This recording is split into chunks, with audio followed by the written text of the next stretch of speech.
ඉච්ච මේ බක්කුල කියන කෙනා තරුණ වයසට එනකොට මේ පවුල් දෙකෙන්ම සිටු තනතුරක් කියන්නේ නගරේ ඉන්න පොහොසත්ම කෙනා තමයි ඒ නගරේ සිටුවරයා බවට පත්වෙන්. ඒ නිසා කොසමෑ නුවර ඒ සිටුවරයා මේ බක්කුල කියන මේ මහා පින්වන්ත කෙනාට මාලිගාවල් 3ක් වගේ සිටු මැදුරු 3ක් හදලා දුන්නා. ඒ වගේම බරණැස් නුවර සිටු පවුලෙනුත් සිටු මාලිගා 3ක් හදලා දුන්නා. ඒ මාලිගා 3ේම විටින් විට මේ පවුල් දෙකේම ඥාතීන් යටතේ ජීවත් වෙමින් තරුණ කාලේ එනකොට විවාහ ජීවිතයකට ඇතුල් වුණා.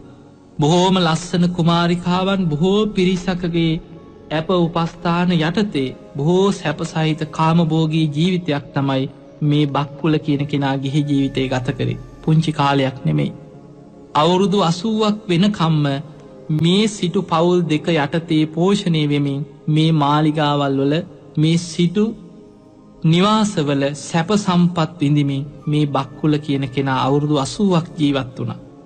අවුරුදු 80ක් ගිහි ජීවිතේ ගත කරලා අවුරුදු 80ක් වගේ වයස එනකොට තමයි බුදුරජාණන් වහන්සේ බුද්ධත්වයට පත් වෙලා කොසමෑ නුවරට වැඩම කරා බුදුරජාණන් වහන්සේ දහම් දෙසන්නේ. ඒ දහම් දෙසන්න ආපු වෙලාවේ ඒ වෙනකොට බක්කුල කියන කෙනාට අවුරුදු 80යි. බුදුරජාණන් වහන්සේගෙන් බණහන් ඇවිල්ලා එදා බුදුරජාණන් වහන්සේ මේ නගර වාසීන්ට දේශනා කරපු ධර්මයේ අහගෙන ඉඳලා තමන්ගේ හිතේ ඇති වුණා අනේ මම මොනවද මේ කරන්නේ? මේ විඳින සැප සම්පත්වල ප්‍රතිඵලය මොකද්ද? මේ කාමභෝගී ගිහි ජීවිතවල මොනතරම් රූප, ශබ්ද, ගන්ධ, රස, පහස කියන පංචකාම සම්පත් වින්දත් මේවෙන් මොනවද මට ලැබෙන දේ? ආදීනව විතරයි නේද අවසානයේ තියෙන්නේ. ඒ නිසා මේවෙන් නිදහස් වීමම නේද සැප විඳින්න තියෙන මාර්ගය, දුකෙන් මිදෙන්න තියෙන මාර්ගය. මම නම් මේ සැප සම්පත් අතහරිනවා කියන අදිෂ්ඨානය ඇති කරගෙන එදා අර සිටු පවුල් දෙකේම අවසරයේ පරිදි අවුරුදු 80ක් වගේ වයසේදී තමයි ගිහි ජීවිතය අතහැරලා බුදුරජාණන් වහන්සේ ළඟ පැවිදි භාවයට පත් වුණේ. එදාම බක්කුල හාමුදුරුවෝ පැවිදි වෙලා උන්වහන්සේ පැවිදි වුණාට පස්සේ පුදුම වීරියක් ගත්ත ධර්මය අවබෝධ කරගන්න. උන්වහන්සේ ධර්මය අවබෝධ කරන්න පුදුම වීරියකින් භාවනා කරලා පළවෙනි දවස, දෙවෙනි දවස, තුන්වෙනි දවස, හතරවෙනි, පස්වෙනි, හයවෙනි, හත්වෙනි කියන දින 7ම පුදුම වීරියෙන් නිදි මරාගෙන උන්වහන්සේ භාවනා කරා. භාවනා කරලා 8 වෙනි දවසේ හිමිදිරි උදෑසන අරුණෝදයත් සමගම හිත කෙලෙසුන්ගෙන් මිදිලා සිව් පිළිසිඹියා ඇති රහතන් වහන්සේ නමක් හැටියට උන්වහන්සේ උතුම් අරහත්වයට පත් වුණා. එතකොට පින්වතුනි බක්කුල හාමුදුරුවෝ පැවිදි වෙලා දින 7කට පස්සේ 8 වෙනි දවසේ තමයි හිමිදිරි උදෑසනම උන්වහන්සේ උතුම් අරහත්වයට පත් වෙන්නේ. ඒ වගේමයි අවුරුදු 80 දී පැවිදි වෙලා උතුම් අරහත්වයට පත් වෙච්ච බක්කුල හාමුදුරන්ගේ ජීවිතේ ලොකු කුඩා කිසිම රෝගාබාධයක් ගිහි ජීවිතේවත් පැවිදි වෙච්ච දවසේවත් උන්වහන්සේට කිසිම අසනීපයක් හැදිලා නැහැ. ඒ නිසා මේ සියල්ල පෙර පුණ්‍ය මහිමේ පෙර ප්‍රාර්ථනා මේ සියල්ල බුදු ඇසින් දැක්ක ගෞතම සම්මා සම්බුදුරජාණන් වහන්සේ එදා සංඝයා රැස් කරලා ධම්සභා මණ්ඩපයේදී අග්‍රස්ථානයන් පිරිනමන වෙලාවේ බුදුරජාණන් වහන්සේ වදාලා ඒත දක්කං භික්කවේ මම ශාවකානම් භික්ඛූනම් අප්පාබාදානං යදිදම් බක්කුලෝ. මහණෙනි මගේ මේ බුද්ධ ශාසනය තුල අල්පාබාධ මේ ආබාධ රෝග පීඩා නැති භික්ෂූන් වහන්සේලා අතරින් බක්කුල මහරහතන් වහන්සේම අග්‍රයි කියලා බුදුරජාණන් වහන්සේ බක්කුල මහරහතන් වහන්සේට නිරෝගී භික්ෂූන් වහන්සේලා අතරින් අල්පාබාධ ඇති භික්ෂූන් වහන්සේලා අතරින් අග්‍රස්ථානයේ බුදුරජාණන් වහන්සේ පිරිනැමුවා. පින්වතුනි අපිට පේනවා නිරෝගී කෙනෙක් හැටියට උපදින්නත් පෙර සසරේ මොන තරම්නම් පිනක් රැස් කරලා තියෙන්නට ඕනද? බක්කුල හාමුදුරුවන්ට නිරෝගී බව ලැබුණේ මේ ආත්මයක් දෙකක් තුනක් තුල කරපු පින්කමක් නිසා නෙමෙයි. අසංකේයකුත් කල්ප ලක්ෂයකට පෙර අනෝමදස්සි බුදුරජාණන් වහන්සේට උදරාබාධයක් සුවපත් වෙන හැටියට බෙහෙත් හේත් සකස් කරලා පූජා කරා. ඒ වගේම කල්ප ලක්ෂයකට පෙර පදුමුත්තර බුදුරජාණන් වහන්සේගේ ශාසනයේ භික්ෂූන් වහන්සේ නමකට නිරෝගී භික්ෂූන් අතර අග්‍රස්ථානයේ පිරිනමන වෙලාවේ ඒක දැකලා ප්‍රාර්ථනයක් සිදු කරගෙන සිව්පසයෙන් බෙහෙත් හේත් වලින් බුද්ධ ප්‍රමුඛ සංඝයාට පූජා කරමින් පින් දහම් කරගෙන ආව සසරේ. ඒ වගේම විපස්සී බුදුරජාණන් වහන්සේගේ 68,000ක් සංඝ පිරිස විපුෂ්පක කියන රෝගයෙන් රෝගාතුර වෙලා බොහෝම අසනීපයෙන් අසාධ්‍ය වෙලා ඉන්න වෙලාවේ බෙහෙත් හෙත් සකස් කරලා 68,000ක් සංඝයාව සූපත් භාවයට පත් කරා. ඒ වගේම කාශ්‍යප බුද්ධ ශාසනය තුල පවා තමන්ගේ නිවස අලුත් වැඩියා කරගන්න වනාන්තරයට ගිය වෙලාවේ ගහක් යට වැඩ ඉන්න ස්වාමීන් වහන්සේ නමක් දැකලා තමන්ගේ නිවස හදන එක පැත්තකින් තියලා උන්වහන්සේට කුටි සෙනසුන් හදලා අංග සම්පූර්ණ ආරාමයක් සෙනසුනක් කරවලා පූජා කරමින් ජීවිත කාලේම බුද්ධ ප්‍රමුඛ සංඝයා වෙනුවෙන් අප උපස්ථාන කරා. මෙවැනි සසරේ කරපු පින්කම් වල විපාකයක් හැටියට තමයි බක්කුල හාමුදුරුවෝ පැවිදි වෙච්ච දවසේ ඉඳන්ම උන්වහන්සේ පැවිදි ජීවිතය තුලත් අවුරුදු 80ක කාලයක් පැවිදි ජීවිතයක් ගත කරා. බලන්න පින්වතුනි අවුරුදු 160ක් උන්වහන්සේ වැඩ හිටියා. ගිහි ජීවිතේ අවුරුදු 80ක් වැඩ හිටියා. ඒ වගේම පැවිදි වෙලා අවුරුදු 80ක් උන්වහන්සේ වැඩ සිටියා. මේ අවුරුදු 160 තුලම උන්වහන්සේට ගිහි ජීවිතේවත් පැවිදි වෙච්ච ජීවිතේදීවත් කිසිම කුඩා වූද මහත් වූද කිසිම රෝග පීඩාවක් අසනීපයක් හැදිලා නැහැ කියනවා. මේ බක්කුල මහරහතන් වහන්සේගේ ජීවිතේ උන්වහන්සේ බොහෝම ලස්සනට දේශනාවේ සඳහන් වෙනවා. අචේල කස්සප කියලා ඒ කාලේ හිටපු තාපස ජීවිතයක් ගත කරපු තාපසෙක් පරණ යාළුවෙක් මුණ ගැහිලා ඇතිවෙච්ච සාකච්ඡාවක් ඇත. මේ අචේල කස්සප බොහෝම තාපස ජීවිතයක් ගත කරනවා නිගණ්ඨ ශ්‍රාවකයෙක් හැටියට. ඔහු බොහෝ කාලයක් ගත කරලවත් ඔහු කිසිම උතුම් මිනිස් ගුණධර්මයක් ලබාගත්ත කෙනෙක් නෙමෙයි. ඉතින් මේ අචේල කස්සප බක්කුල මහරහතන් වහන්සේ මුණ ගැහිලා අහනවා ස්වාමීනි දැන් ඔබ වහන්සේ පැවිදි වෙලා කොච්චර කාලයක්ද? ඔබ වහන්සේගේ ජීවිතේ ඔබ වහන්සේ මොනවද ලබාගෙන තියෙන්නේ?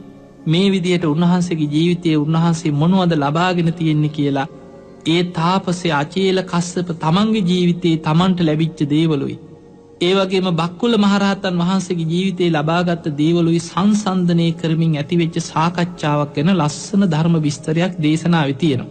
එතනදී බක්කුල මහරහතන් වහන්සේ පෙන්නලා දෙනවා අචේල කස්සප ඔබ ওই නිගණ්ඨ ශ්‍රාවකෙක් බවට පත් වෙලා ඔබේ ජීවිතේ දැන් අවුරුදු 80ක් විතර ගෙවිලා අවසానයි කියනවා. එතකොට ඔබේ ජීවිතය තුල ඔබ මේ වෙනකම්ම ඔබට තියෙන්නේ ඔය නිර්වත් ජීවිතේ විතරයි.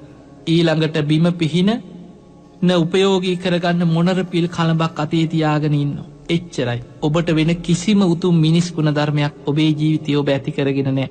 ඔබ ජීවිත කාලෙම බොහෝම දුක් දුම්නස් විඳිමින් ඔය තාපස ජීවිතේ ඔබ ඔය දුෂ්කර ජීවිතේ ගෙව්වට ඔබ කිසිම උතුම් මිනිස් ගුණ ධර්මයක් ඇති කරගත්ත කෙනෙක් නෙමෙයි.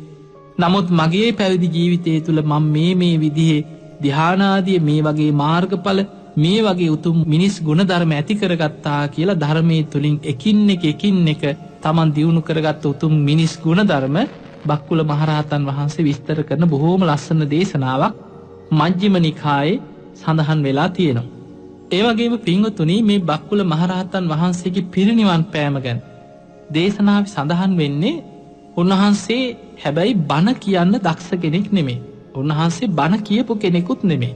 බක්කුල මහරහතන් වහන්සේගේ ජීවිතේ කිසිම කෙනෙකුට සතර පද ගාථාවකින්වත් ධර්ම දේශනාවක් කරලා නැහැ කියනවා. ඒ කියන්නේ ගාථාවකින්වත් බණ කියලා නැහැ කියන කාටවත්. හැබැයි උන්වහන්සේ කාටවත් බණ නොකියුවට සියලු දෙනාටම ආදර්ශමත් පැවිදි ජීවිතයක් තුළ උන්වහන්සේ සීලාදී ගුණ ධර්ම රැකගෙන අරහත්ත්වයට පත්වෙච්ච සිව්පිලිසිඹියාලාභී රහතන් වහන්සේ නම. මේ බක්කුල මහරහතන් වහන්සේ දවසක් උන්වහන්සේ විවේකයෙන් භාවනා කරනකොට එදා උන්වහන්සේ දැක්කා උන්වහන්සේගේ ආයුෂ ගෙවිලා අවසానයි. ඒ වෙනකොට උන්වහන්සේට අවුරුදු 160ක් සම්පූර්ණ වෙගෙන යනවා. උන්වහන්සේට පිරිනිවන් පාන්න දවස උදා වෙලා.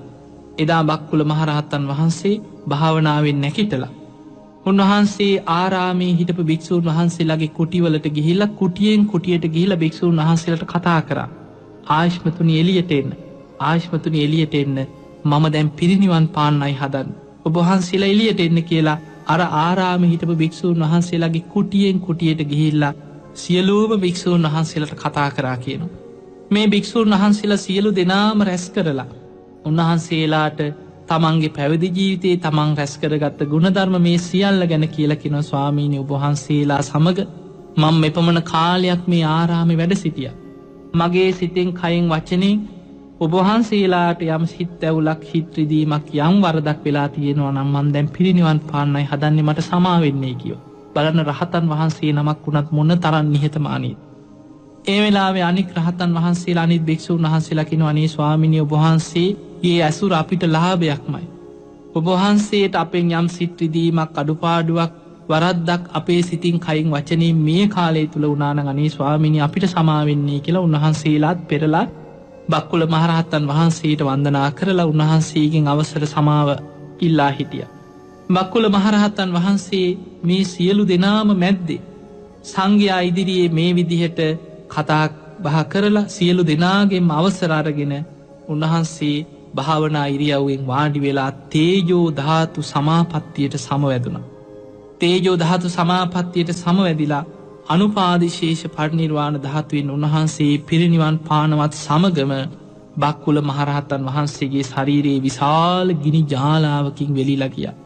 උන්වහන්සේ පිරිනිවන් පානකොටම ඒ ශරීරයේ විශාල ගිනි ජාලාවකින් වෙලිලා ඒ ගින්නෙන් උන්වහන්සේගේ ශරීරයේ සම්මස් ලේ ආදී සියල්ල දැවිලා පිලිස්සිලා හරියට ගිතෙල් ටිකක් දැවිලා පිලිස්සිලා ගියා වගේ අලුවත් දැලිවත් දූවිලිවත් කිසිවත් ඉතුරු නොවී ධාතුන් වහන්සේලා පමණක් ඉතිරි වුණා කියලා සඳහන් වෙනවා. උන්වහන්සේ පිරිනිවන් පාපු තැන ඉතිරි වුණේ ධාතුන් වහන්සේලා විතරයි එතන එකතු වුණේ. අනෙක් සියල්ල හරියට ගිතෙල් ටිකක් දැවිලා පිලිස්සිලා ගියා වගේ අලුවත් දැලිවත් දූවිලිවත් කිසිවක් ඉතුරු නොවී බක්කුල මහරහතන් වහන්සේගේ ධාතුන් වහන්සේලා පමණක් ඉතිරි වුණා.